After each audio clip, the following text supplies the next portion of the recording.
মা আপনাকে 10 মাস 10 দিন গর্ভে লালন পালন করে পৃথিবীতে ভূমিষ্ঠ করেছে।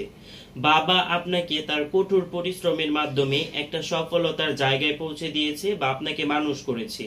আপনি বড় হওয়ার পর বৃদ্ধ বয়সে আপনি আপনার মা বাবাকে দেখছেন না বা তাদেরকে ভরণ পোষণ দিচ্ছেন না, তাদেরকে সামান্য সম্মানটুকুও দিচ্ছেন না। যদি কোনো বাবা মায়ের সাথে এ ধরনের ঘটনা ঘটে থাকে, যদি কোনো সন্তান বাবা মাকে ভরণ পোষণ না দেয়, তাহলে সন্তানের কি শাস্তি হবে?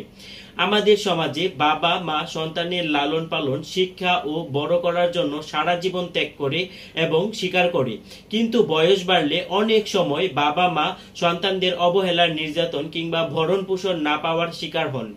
এই অবস্থায় আইন কি বলে? বাবা মাকে ভরণ পোষণ না দিলে সন্তানের কি শাস্তি হতে পারে?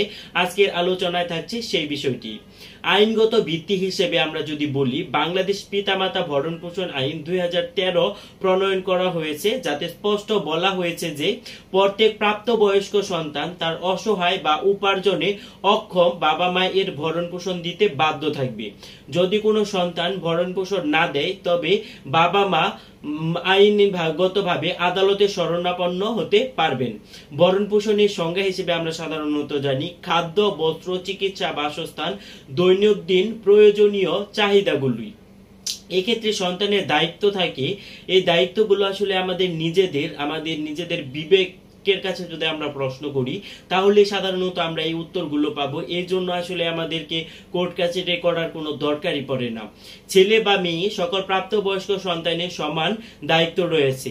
শুধু আর্থিক সহযোগিতায় নয়, শারীরিক সেবা ও মানসিক সহায়তাও এর মধ্যে অন্তর্ভুক্ত রয়েছে। এই ক্ষেত্রে কেউ কোনো সন্তান যদি বাবা মাকে অবহেলা করে, নির্যাতন করে বা আইন ভঙ্গের মতন কোনো কাজ করে, তাহলে তার কি ধরনের শাস্তি হতে পারে? 2013 এর 5 নং অনুযায়ী, যদি কোনো সন্তান ইচ্ছাকৃতভাবে ভরণ পোষণ না দেয়, তবে সর্বোচ্চ 1 লক্ষ টাকা জরিমানা বা সর্বোচ্চ 3 মাসের কারাদণ্ড বা উভয় দণ্ডে দণ্ডিত হতে পারে। আদালত চাইলে সন্তানকে নিয়মিত নির্দিষ্ট পরিমাণ টাকা প্রদানের আদেশ দিতে পারে। অভিযোগ কোথায় করা যাবে? ভরণ পোষণ না দিলে বাবা মা ম্যাজিস্ট্রেট আদালতে অভিযোগ দাখিল করতে পারবেন।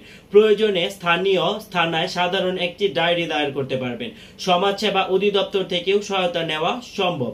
সামাজিক ও নৈতিক দিক থেকে শুধু আইনি নয়, ধর্মীয় এবং নৈতিক দিক থেকেও বাবা মাকে ভরণ পোষণ করা সন্তানের জন্য একটি সবচাইতে বড় দায়িত্ব। ইসলাম, হিন্দু ধর্ম, খ্রিস্ট ধর্ম সহ সব ধর্মেই পিতামাতার প্রতি শ্রদ্ধা ও ভরণ পোষণকে ফরজ বা বাধ্যতামূলক করা হয়েছে। সন্তান হিসেবে বাবা মাকে ভরণ পোষণ করা কেবল আইনগত বাধ্যকতা নয়, এটি নৈতিক ও ধর্মীয় দায়িত্বও বটে। আইনে স্পষ্টভাবে বলেছে, বাবা মাকে অবহেলা বা ভরণ পোষণ না করলে শাস্তি অনিবার্য। তাই সমাজে শান্তি ও পারিবারিক বন্ধন রক্ষার জন্য প্রতিটি সন্তানেরই উচিত বাবা মায়ের দায়িত্ব যথাযথভাবে পালন করা। আমার ভিডিওটি আপনাদের কেমন লাগলো সেটি অবশ্যই আপনারা আমাকে কমেন্ট সেকশনে জানাবেন। আর আমার চ্যানেল ল ইনফরমার